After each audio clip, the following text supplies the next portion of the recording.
Before we get into today's episode, let me ask you something. Do you know what your current level of English really is? Understanding your level is crucial to tracking your progress and ensuring your hard work is paying off. That's why I've created a quick and easy English level test that you can take right now for free. Find out your level instantly. Just head to thebritishenglishpodcast.com/testme or check the link in the show notes.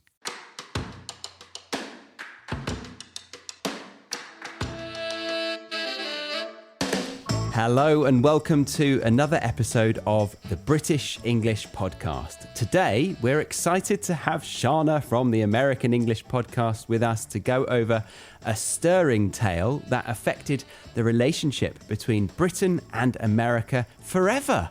And we could perhaps say that it contributed significantly to the shaping of the America that we know of today, and also the downfall of Great Britain and its empire. This tale or event is called the Boston Tea Party. But yeah, it's not just about tea, it's about the brewing storm of revolution. Shana, thank you very much for joining us. It's been too long since we recorded an episode together. How the bloody hell are you? Hi, Charlie. It's so good to be here again. I'm so happy to talk to you. It's always a pleasure because you're so animated. You've got so much good energy. And so thanks for the invite. I'm really excited about this topic today. How are you doing? Oh, I didn't even answer. I'm good. How are you? Yes, I'm very good. Thank you. That's very kind words.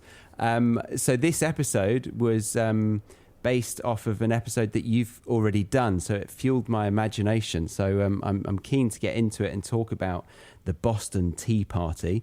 Have you been focusing quite a lot on culture and history and things like that on your podcast, or is it a bit of a mix of everything? Have you ever wondered if you're making real progress in your English learning journey? Knowing your level is the key to recognizing your improvements. I have a fantastic tool for you, a free English level test that gives you an instant result. Take a few minutes now to discover your level and continue your learning journey with confidence. Visit thebritishenglishpodcast.com/testme or click the link in the show notes to find out your level of English today. I personally have always loved learning so much about the culture of the countries, of the places where I'm learning the language, if that makes sense. So if I'm learning French, I want to learn all about life in France and the history and how they got to be where they are today. And so, I think when teaching American English, I like to focus a lot on the people, the food, the businesses, all those sort of cultural aspects that I think help people connect better to Americans. I like that. Yeah. So I do a lot of cultural episodes on there. Do you also? Nice. I'm kind of getting into it more so now. I've got an Australian friend who's a bit of a history buff, and he got me into doing the Great Fire of London. Then I think I did the Great Stink. We did the English country houses. So he was telling me all about this period of time, and it's taught me a lot. And we also did some kings recently, King Henry VIII and King Athelstan. It's taught me a lot about our heritage and history, which is good, right, to learn about that. But I saw you recently post about cheese. And I know, and is that the hill where people, what exactly is that? I think I've seen videos on this where I go, what is the background of this event? Yeah, it's quite mad. Cooper's Hill in the Cotswolds in England. It's a cheese rolling competition where people race down a very steep, dangerous hill to try and get a cheese wheel that is rolling down the hill. They never get it, and they often end up breaking their legs. But it's a tradition that they've kept going for quite a few hundred years. But yeah, quite mad. That's not something that you've done before?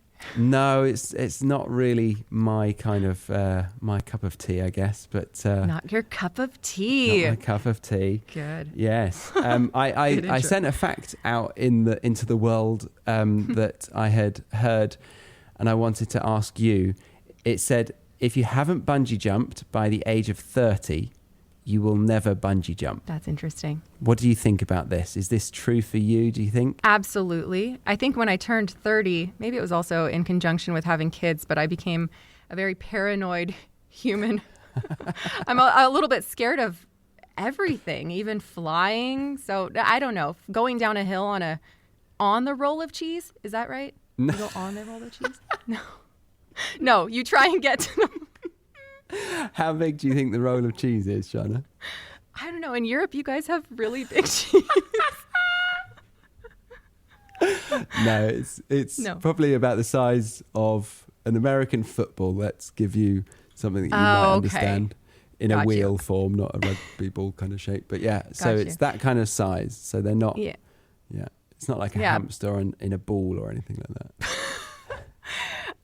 But yeah, I definitely agree with that. To 30, I don't know. 30, I'm not doing much anymore. What about you? Do you feel like after now you could start bungee jumping? Maybe you've bungee jumped before. I don't think I've asked you that. I have bungee jumped before. I did it in tandem with a girl that I was dating at the time. We did it in Africa. We did it in Uganda, and our heads were dunked into the River Nile, which is pretty cool.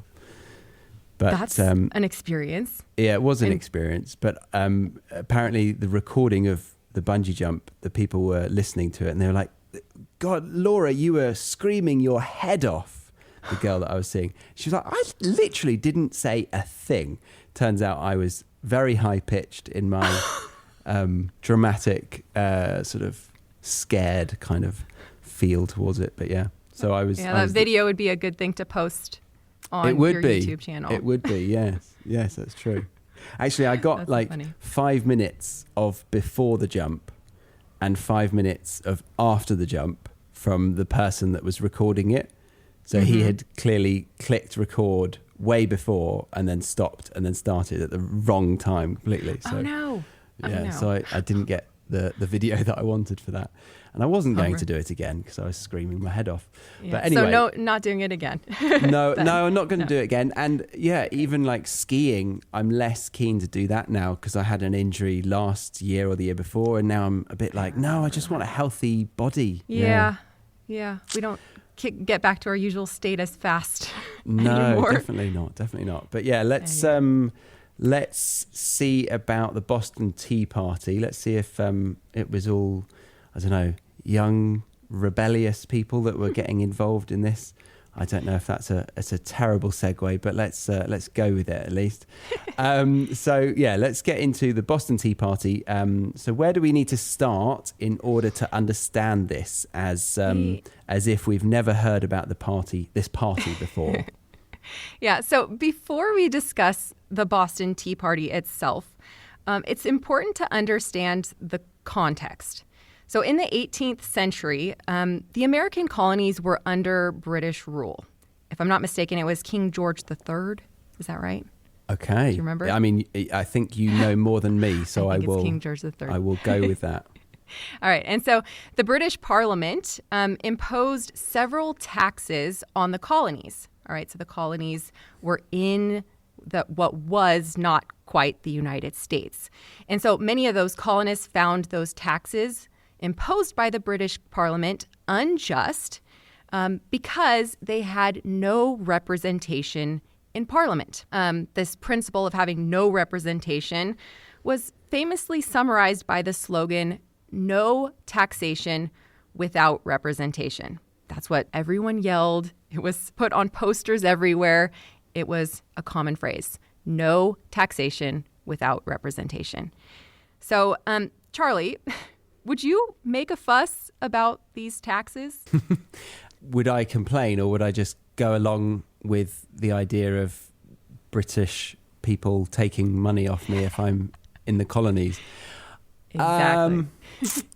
I'm not very political as a person, as a day-to-day individual. I think I just keep myself to myself. I've got some people, some friends that are quite outspoken. Not outspoken. You need to speak your mind. It's good to, but I tend to not really gel with that. I don't know what I feel, but I think I feel like I shouldn't be complaining. I think that's it.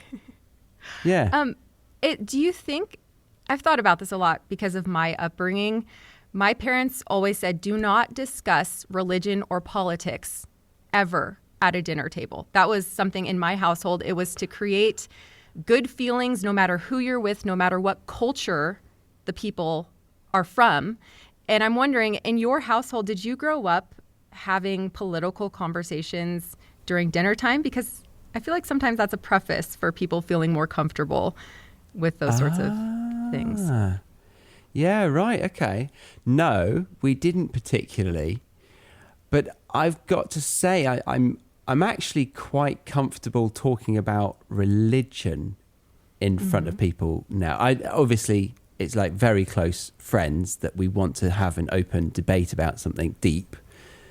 But I quite like that discovery kind of chat because it helps form our own opinions. Like we rarely get those chances, right? Obviously, if you have a very strong opinion about something, I'm not trying to change it. I'm just trying to understand somebody's opinion. But that's an interesting point. What about you? Do you think you would kick up a fuss? Would you be rebellious and sort of stick it to the man? I think actually a lot of the stuff that happened in Boston at the time, like when I read about it and sort of the sentiment, this growing dislike towards the British Empire, excuse me, I can kind of relate a lot with the Americans, no offense. And so I think I probably... Shana, you know I'm not the empire. You're not the empire. So I think I would have made a fuss. I don't know if I would have... I like that. Do you say kick up a fuss in British English? Yes, I think so.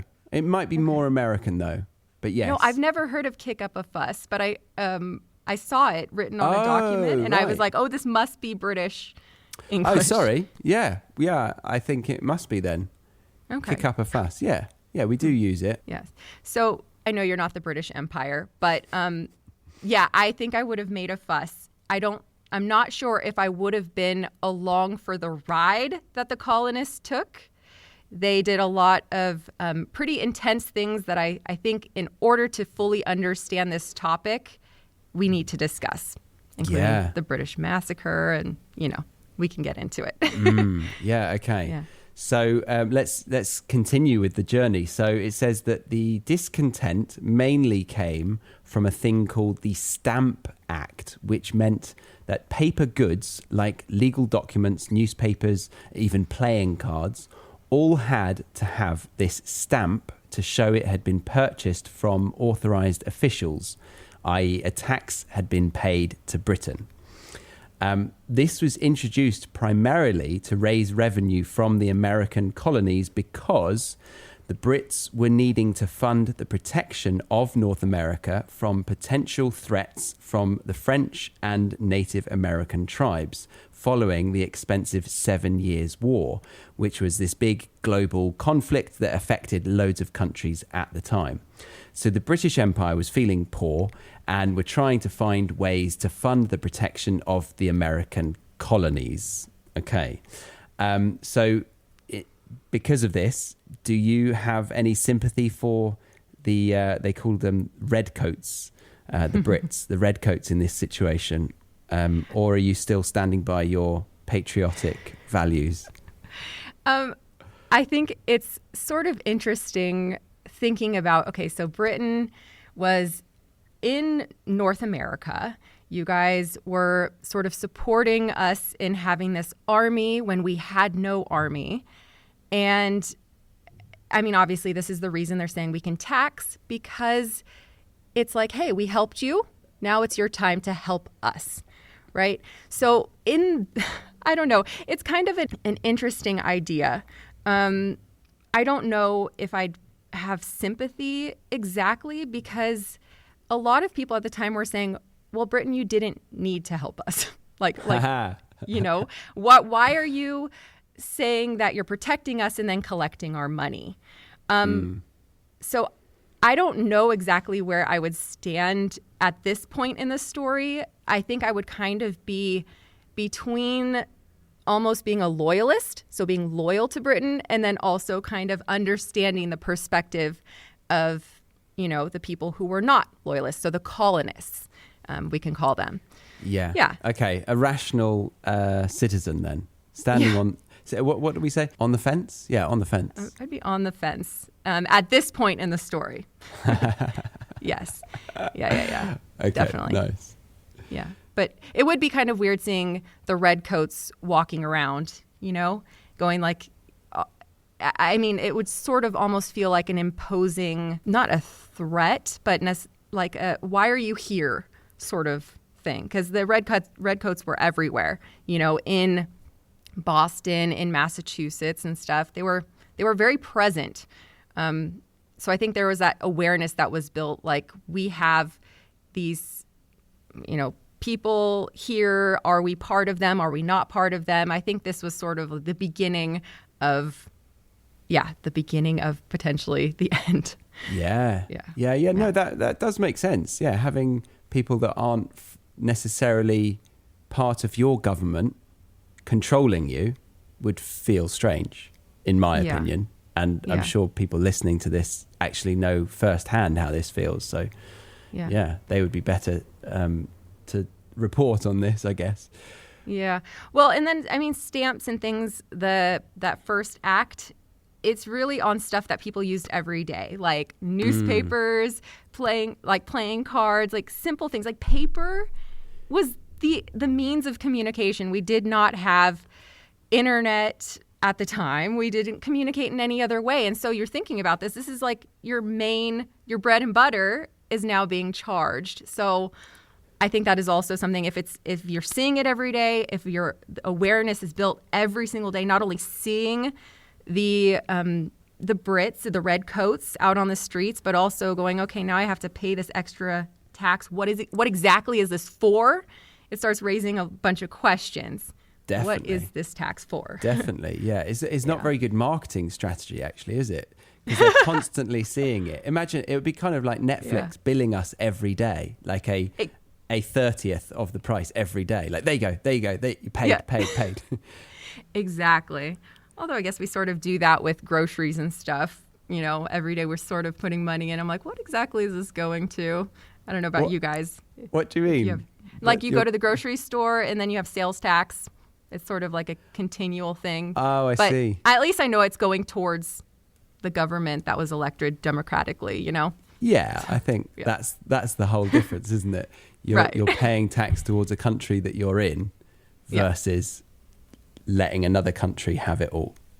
Exactly. But they didn't stop at the Stamp Act, as they even enforced another thing called the Townshend Acts, which introduced duties on a variety of goods that were imported into the colonies, which included tea.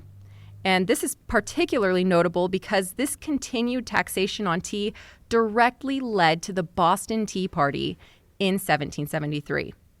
But not only did they tax tea, but the revenue from those taxes helped pay the salaries of colonial governors and judges, effectively making them independent and more loyal to the British Crown. Now, what do you think of this, Charlie?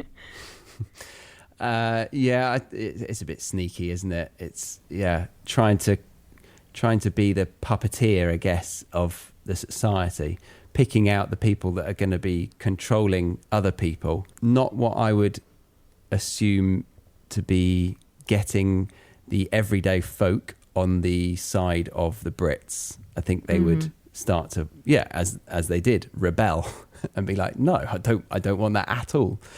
But it's a weird world to think of, because back then there was probably very little coverage on what was actually going on. So they could have gotten away with a lot of stuff. Right. I mean, I think that actually is why this story is so incredible. The fact that some of the leaders, which I know we'll talk about in a bit, like John Hancock and Sam Adams, they were so effective at communication that they were able to pass what was happening to other cities and get them on board with what was happening in Boston at the time. So they had contacts in New York and in Maryland. And so, discontent that was happening in that little like microcosm could be, dispersed even if it was on paper and even if it was like having to ride on horse to transport like that information from one area to the next, they were effective.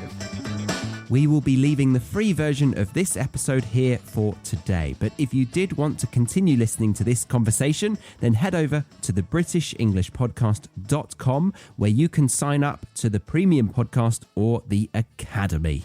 The Premium Podcast gives you the ad-free version with transcripts, a full glossary and flashcards, whereas the Academy gives you all of that plus a whole lot more, including vocab video lessons, writing assignments, weekly Zoom classes, and you can also get paired with a new speaking partner of a similar level to yours each month to really get your speaking practice in. But if you were just here for the free version of this episode, then I thank you very much. Congratulations for getting to the end of this part, and I hope to see you back here next week for another episode. I've been your host, Charlie, on the British English Podcast.